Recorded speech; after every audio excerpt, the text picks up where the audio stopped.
मरला के बाद वो पुरान हो गया। सही बात है। कौन गीत? कौन गीत? हाय मैं कुर्ता पहना देता लोग बिना बगली वाला। पियावा परदेश जाता रह तनी उन्हें ढेर अफरत तफरी मचल बसास कराई सब है। बाकी एने के भाई लोग टाइट बा। सही बात। ठीक बात ने पर चल जाई हमर काम। हां हम भजन के स्पेशलिस्ट ना है। पहले है पियावा परदेश जाता रह त मेहरारू कहले रहली का कहले रहली हो आरे टिकवना करवला पिया हो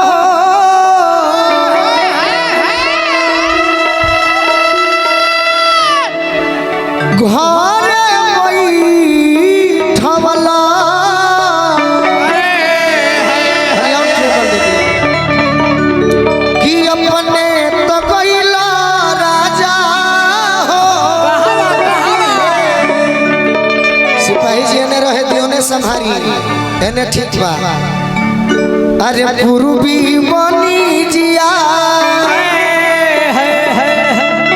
के करा से हो सब पिया हो के करा से बोलो आ के करा से कहब पिया हो अपना दिलवा के बतिया पति देव चिट्ठी पढ़ के जवाब देता रह कि नदी से हंसी हो धनी हो गोतिनी से बोली हो यही देवरा से कही हो धनी हो अपना दिलवा के बतिया। बाकी एक बार जे माई के मानत होई तनी भजन बा हम भजन बड़ी कम गावे वाला हई मिला जुला के चले वाला हई। हां जी लाइट के तनी लाइट के सीधा कर दी सीधा माने बहुत है चुप चुप ना चाहिए। हां ए भैया सीधा करी एक बार तनी माई के नाम पर सबकर हाथ उठ जाए एक बार सब गार्जियन के माता बहन के भी एगो गीत बार सब सुनले हो तो मन कर दी कौन गीत में कहत तरी मेहरारू का कहत अरे अम्मा लगवला पिया हो बहुवार लगवला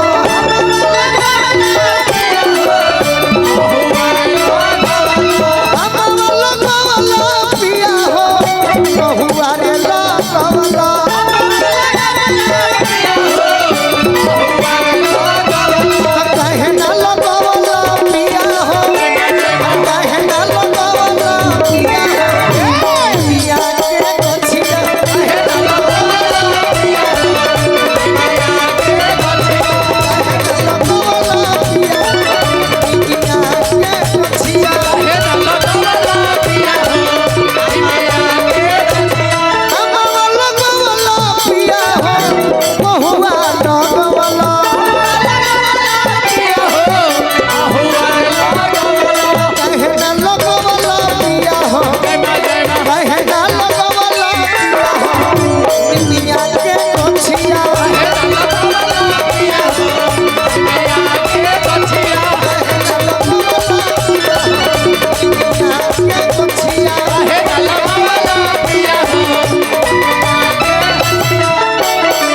प्यारी देश तनी देखे तो हमके प्यारी देश तनी देखे तो हमके तेरी तलाक के मैंने बैठा तेरी तलाक के जैसे घोड़ा पे प्यारी देश तनी देखे तो हमके प्यारी देश तनी देखे तो हमके कहे ना लगवला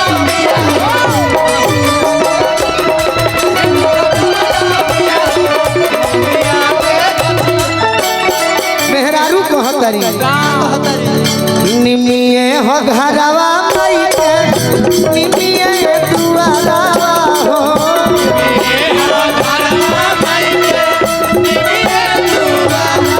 भावे नाही को बहुइनका कोपरी पिपारा हो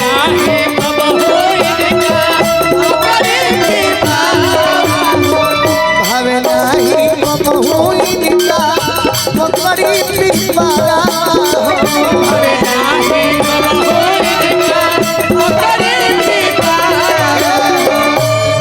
कि निमिये हो घरवा माई के अरे निमिये दुआरा हो भावे नाही को बहु माई के पोखरी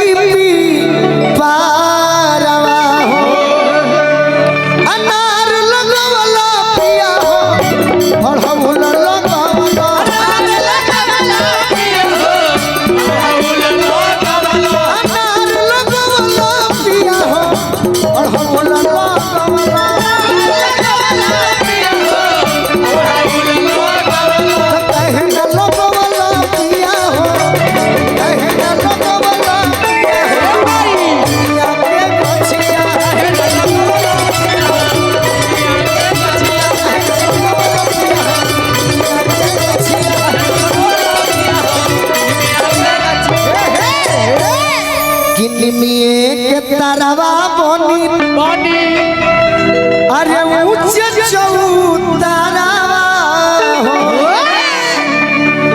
अताही पर गवैती गोलू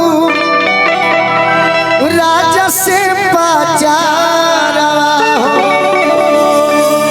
तो सोगम लगवला पिया हो शीशम